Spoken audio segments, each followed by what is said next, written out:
Well, hello, folks. Good to see you this morning. Hope you're doing fine. I'm doing well. Can't complain at all. Uh, I'm going to tell you a short story this morning about a moose hunt that never ended exactly the way I planned it, but it ended well. And if you like the story, please subscribe to the channel and give us a like or two. Appreciate it. And now on with the story.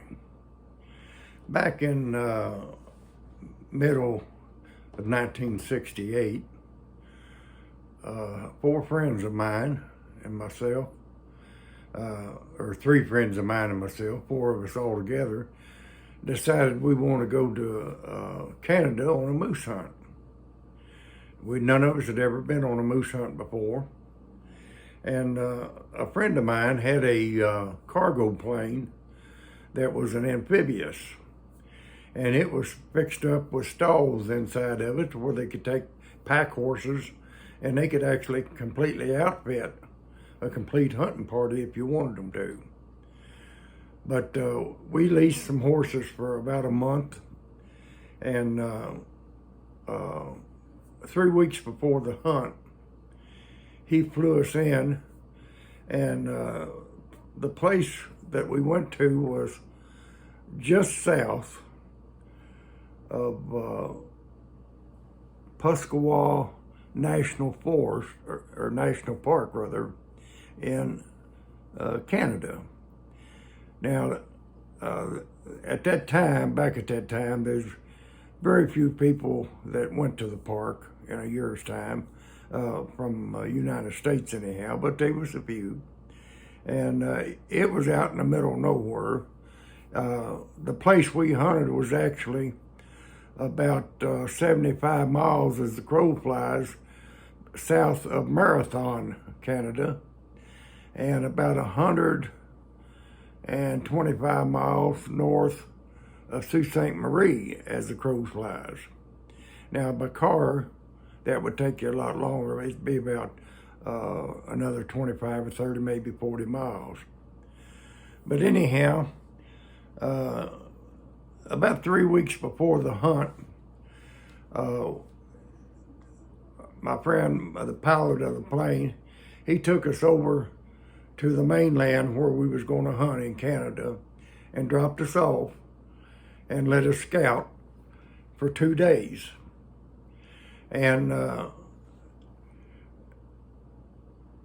for those 2 days, I found a place that I wanted to hunt. It was in a marsh. Me and my horse had to wade a marsh about close to a mile back into the marsh, and from where our base camp was set up at. And it was very picturesque. We saw a lot of eagles. We saw a lot of cranes. Caught a lot of fish while we was there. Fished a little bit. But when we scouted it out, I'd found a place. There was a little island. I'd found it by accident. And it was about 1.5 feet above the water level in this marsh. And it was about 8 foot, 10 foot long, and about 5 foot, 4 foot wide, 5 foot wide. And there was a stump in the middle of this, kind of to the back end, one end of it. And it was big enough for me to lean back up against and sit. And while I had my horse tied up to the back of it. And while I was there, I saw 5 moose in about an 8-hour period, about 4 hours each day, that I could have shot at any time if I'd have been hunting at that moment. And I don't think them moose had ever seen an individual, because they wasn't a bit afraid. If you didn't move or make a lot of racket, they walked right past you. It didn't bother them at all. They was in 25, 30 feet of me several times. And So after we all scouted, to make a long story short, we got back on the plane with our horses and come back to our base at K.I. Sawyer Air Force Base in Michigan. And so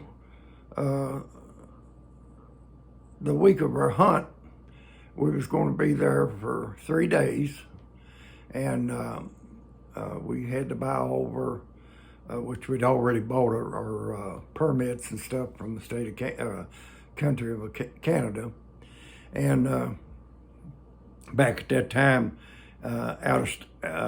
non-resident in Canada was only like 25, 30 bucks at that time a piece. And so when the time of the hunt came, we got back on the plane and went back over there.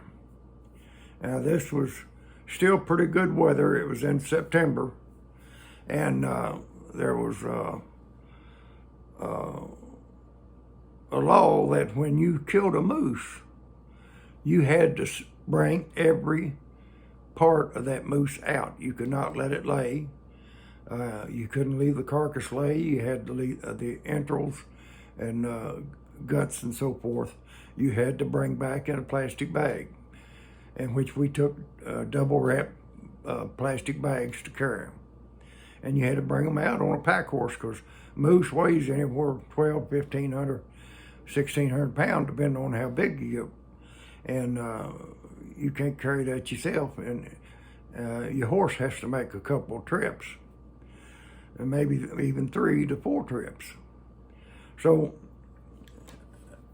as the day grew closer that we started to hunt, we got over the day before and set up our base camp, which is exactly the same place we had it there for the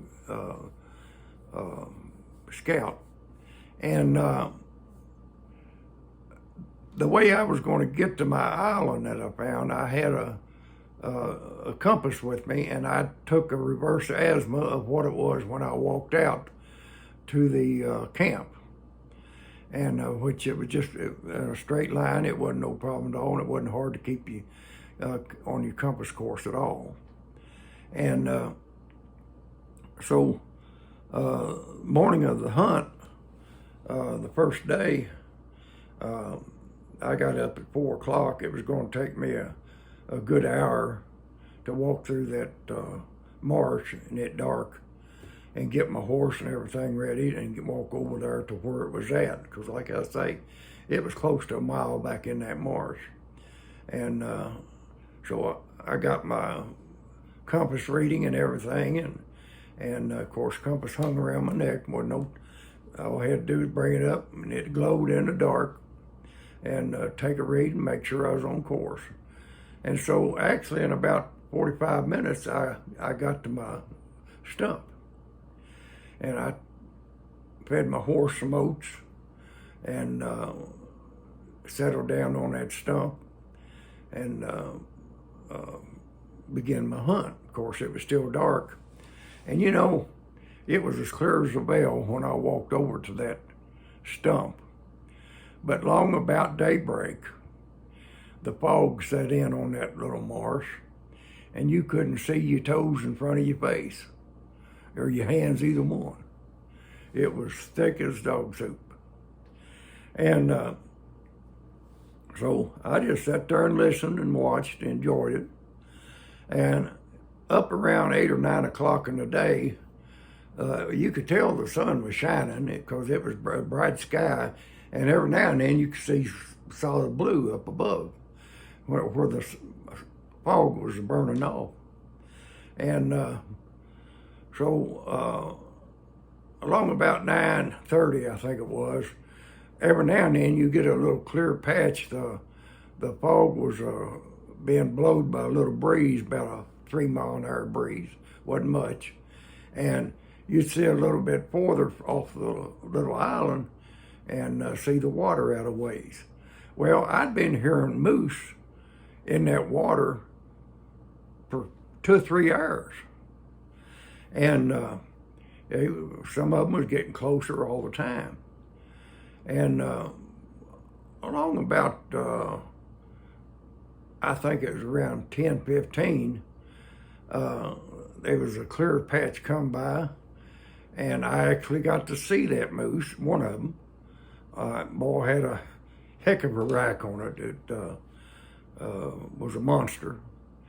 And it was probably about 30 yards away from me when I saw it, maybe 25, but it in that range. And so I just sat there, and the fog started getting a little less dense all the time and blowing by. And I got my camera out. I thought I'd take a picture of the moose in the distance. It wasn't no flash on it or anything, if it got like enough clearance to where I could see. But it took a while for it get clear enough for you to see a shoot or anything and get a good shot in on one. And I just kept sitting there. Well, finally, I started looking up when them clearings, and that moose was in about 15 yards of me. And then it kept getting closer, and it sounded like that it was within about 5 to 8 yards of me the next time I seen it, because I just got a real quick glimpse of it, a little faster breeze, I guess. And I didn't know how big that thing was, but I kind of guessed at it. It was standing knee deep. At least they were on the day of the scout. They was knee deep in that water, and when they submerged their head in, their head was completely covered except for the rack. And they get that vegetation and come up and chew it and eat it. And I figured by me being about 1.5 feet above the water, sitting on that next to that stump, and I was looking up like this to that moose as it got closer. I said, it had to be 8, 9 feet tall. And I just kept sitting there, and it just kept getting closer, and I'd get a little glimpse of it. Well, I got my camera out. I had a Polaroid 1-step, took black and white picture, and I was getting ready. If I didn't get a shot, I was at least going to take a picture of it. And the next time I saw that thing, it was about 4 foot from the end of the island and just to the left of me in the water when I saw it. And like I say, I was looking up like this. And that rascal just kept eating. I moved very little, and it just kept getting closer, and it was walking right toward the left of me. And I got my camera ready, and the next time that moose showed itself to me, I snapped a picture of it. And I didn't have no flash or anything, didn't scare it, and he wasn't even worried about the click. And 1-step made a little noise, running the picture. It was them, it was self-developing. You pull a tab out and it develops right there in front as soon as you pull it out. And it takes about 5 minutes mostly, at the most. And then it came back again. I got another sight of it, and I really got a good sight of him in that viewfinder, and I snapped it again. It was a little off center and crooked, but it came out a good picture. And I got thinking about that, how big that moose was.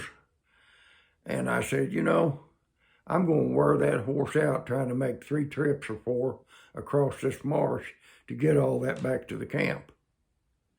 And I said, I'm not going to put that horse through that.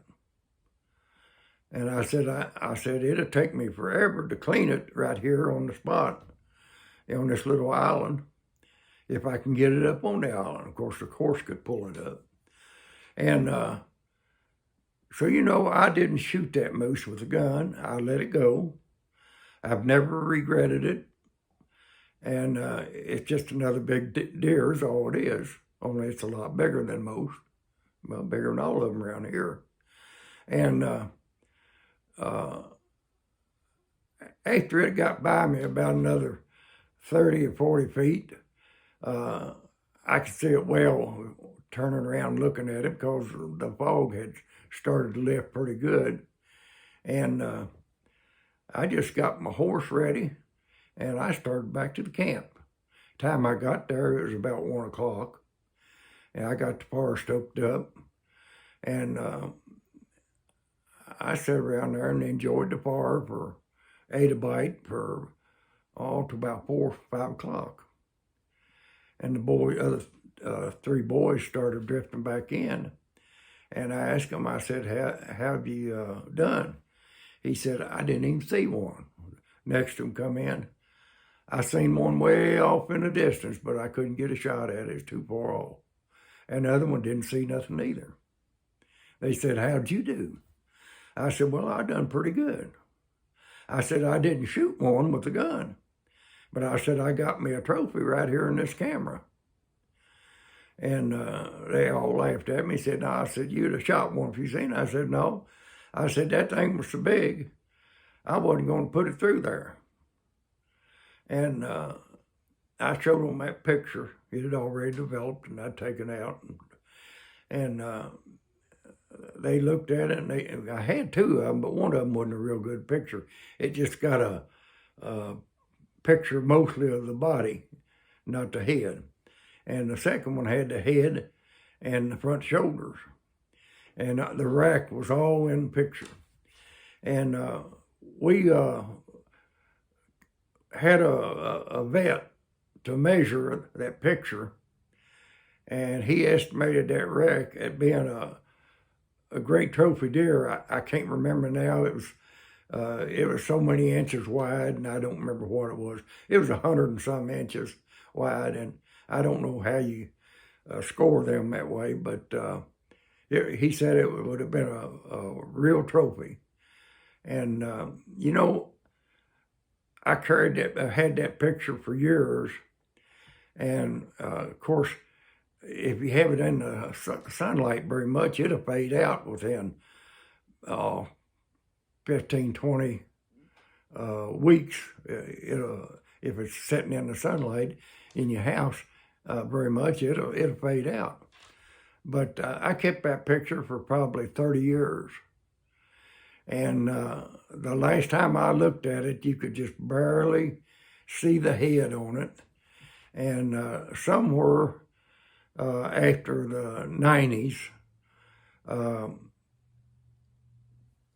it either faded away and I discarded it, or I just lost it. But you couldn't make it out anymore what it even was.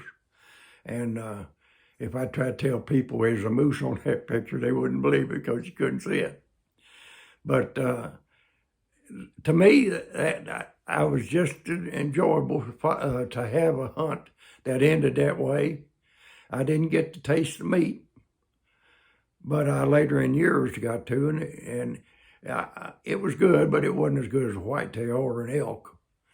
And I was just as pleased with myself that I let that moose go.